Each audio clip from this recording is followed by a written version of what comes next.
ప్రజా సంకల్పం ప్రశ్నిస్తుంది. ఎవరిని ప్రశ్నిస్తుందంటే మన తెలంగాణ గౌరవనీయ ముఖ్యమంత్రి గారు. ఎందుకంటే ఈ వీడియో తీయడానికి ముఖ్య కారణం ఏంటంటే స్కాలర్షిప్లు ఫీజు రియంబర్స్మెంట్ పెండింగ్లో పెట్టి విద్యార్థులను ఇబ్బంది పెడుతున్న కాలేజీలు. అంటే కాలేజీ ఎందుకు ఇబ్బంది పెడుతుంటే వాళ్ళకు గవర్నమెంట్ ప్రభుత్వం నుంచి రాలేదు కాబట్టి వాళ్ళు విద్యార్థులకు ఇవ్వట్లేదు.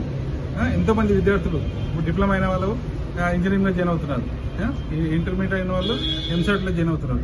ఇంజనీరింగ్ అయిపోయిన వాళ్ళు ఉన్నత చదువుల కోసం వాళ్ళు విదేశాలకు వెళ్ళి జాబ్లకు అప్లై చేస్తున్నారు. టీసీ ఇవన్నీ ఇవ్వట్లేదు యాజమాన్యాలు. ఎందుకంటే మాకు స్కాలర్షిప్ ప్రభుత్వం నుంచి రాలేదు, ఫీజు రియంబర్స్మెంట్ రాలేదు, కాబట్టి మేము ఇవ్వము, లేదంటే డబ్బులు పే చేయండి. అంటే ప్రభుత్వాలు, రెండు ప్రభుత్వాలు, బీఆర్ఎస్ ప్రభుత్వం అయినా కాంగ్రెస్ ప్రభుత్వం అయినా విద్యార్థులను మోసం చేసింది.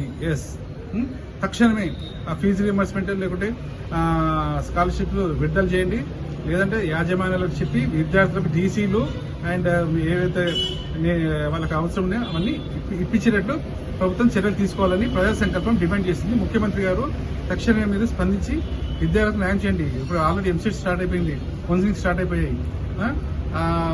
మిగతా విద్యార్థులు వాళ్ళు వేరే వేరే కోర్సులో జాయిన్ అవుతున్నారు, ఇవ్వట్లేదు. తక్షణమే స్పందించి ఈ యాజమాన్యం టీసీ అండ్ ఏవే రిక్వైర్మెంట్ ఆ విద్యార్థులకు అందజేసేలా చర్యలు తీసుకోవాలని ప్రజా సంకల్పం డిమాండ్ చేస్తుంది. బాపట్ల కృష్ణ ప్రజా సంకల్పం.